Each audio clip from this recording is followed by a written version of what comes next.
Terima kasih saudara, Anda masih menyaksikan Kompas Siang. Saudara, usai terjaring OTT, Bupati Lombok Barat Lalu Ahmad Zaini tiba di Gedung Merah Putih KPK pada Senin malam. Bupati Lombok Barat Ahmad Zaini langsung masuk ke Gedung Merah Putih KPK tanpa berkomentar soal kasus dugaan korupsi sejumlah proyek di Lombok Barat yang menjeratnya. Selain Ahmad Zaini, 6 orang lain yang tertangkap OTT juga dibawa ke Gedung Merah Putih KPK pada Senin malam.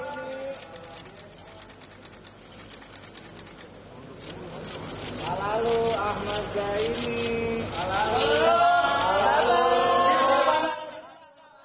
KPK menangkap 19 orang dalam operasi tangkap tangan di Lombok Barat. Juru bicara KPK, Budi Prasetyo bilang 7 diantaranya termasuk Bupati Lombok Barat Lalu Ahmad Zaini yang akan dibawa ke Gedung Merah Putih KPK pada Senin malam ini.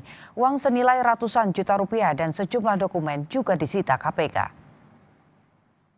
Jumlah 19 orang yang kemudian 7 diantaranya malam ini akan dibawa ke Gedung KPK Merah Putih untuk dilakukan pemeriksaan lebih lanjut. Adapun dari pihak yang diamankan tersebut diantaranya adalah Bupati Lombok Barat.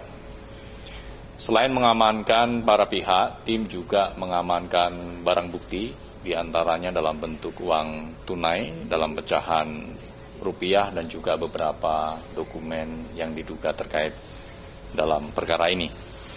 Adapun perkara ini diduga berkenaan dengan penerimaan yang dilakukan oleh Bupati terkait dengan proyek-proyek yang ada di lingkungan Kabupaten Lombok Barat.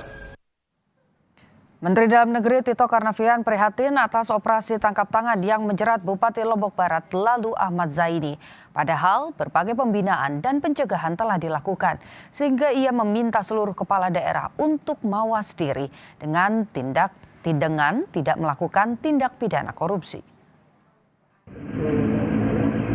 Masih terjadi juga, kita kan nggak bisa, pertama mereka memang dipilih rakyat ya, jadi rekrutmennya. Kemudian kedua,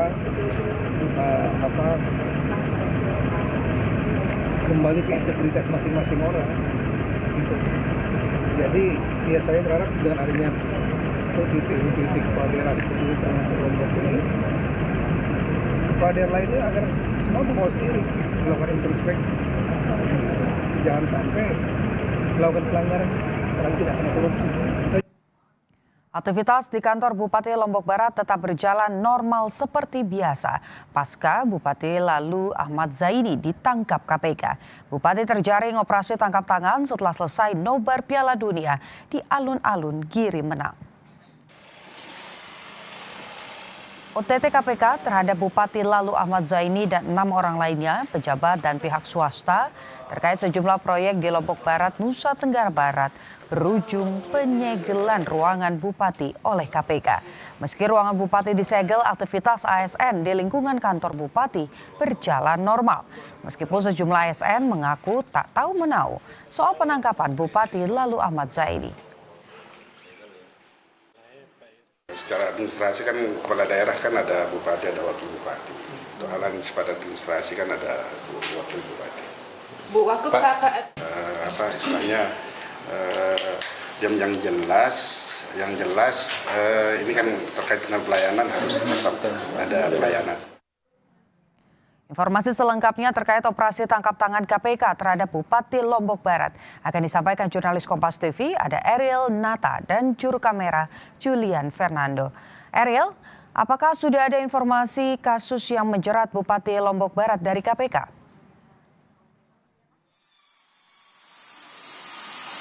Ya, pemeriksaan masih dilakukan oleh penyidik KPK yang dimana informasi yang terbaru kami dapatkan dari juru bicara KPK mengatakan bahwa sebanyak 7 orang yang diperiksa diantaranya adalah mulai dari Bupati Lombok Barat, lalu kemudian juga ada dari Kepala Dinas PUPR KP Lombok Barat, kemudian juga ada dari pihak swasta dan 3 orang selaku dari kepercayaan dan juga dari supir bupati. Selain itu juga ada salah satu dari pihak yang ditangkap di daerah Jakarta, ini merupakan dari pihak swasta, sehingga dikatakan dari juru bicara KPK bahwa pada hari ini sebanyak 8 orang lakukan pemeriksaan di Gedung Merah Putih KPK. Dan tentu saja Putu bahwa tidak hanya dari 8 orang itu saja, melainkan juga barang bukti sudah diamankan oleh KPK, diantaranya adalah dari uang ratusan juta rupiah, kemudian juga dari barang bukti elektronik hingga bukti lainnya. Selain itu juga bahwa dalam hal ini juga dikatakan dari juru bicara KPK mengatakan bahwa dari keterlibatan operasi tangkap tangan yang dilakukan KPK ini adalah terkait dengan kepentingan dalam pengadaan suap proyek, kemudian juga ada penerimaan layanan ataupun gratifikasi di lingkungan pemerintahan Kabupaten Lombok Barat. Dan dalam hal ini juga nantinya dari KPK memiliki waktu 1 kali 24 jam untuk menentukan dari status 8 orang yang diperiksa pada hari ini. Dan tentunya dari KPK sendiri mengatakan bahwa sore hari ini nantinya akan dilakukan konferensi pers terkait bagaimana kronologinya, lalu juga terkait dengan status dari 8 orang yang sudah diperiksa pada hari ini. Putu. Tadi Anda sampaikan akan segera ada konferensi pers, tepatnya ini akan disampaikan pukul berapa, Eril, dan siapa saja yang nanti juga akan hadir dalam konferensi pers tersebut terkait dengan pengungkapan kasus ini?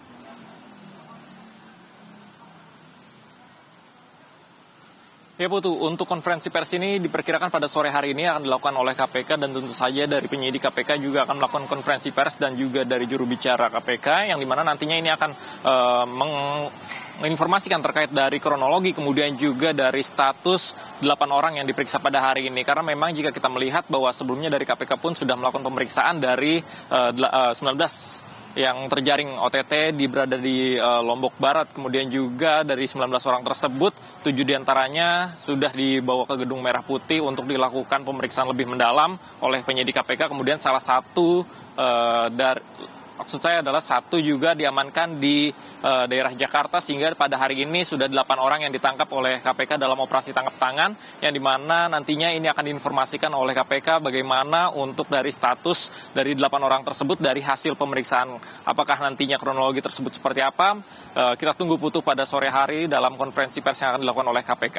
Putu. Baik, terima kasih. Ada 8 orang yang diperiksa dan sejumlah barang bukti mulai dari uang dan juga barang elektronik juga disita oleh penyidik KPK.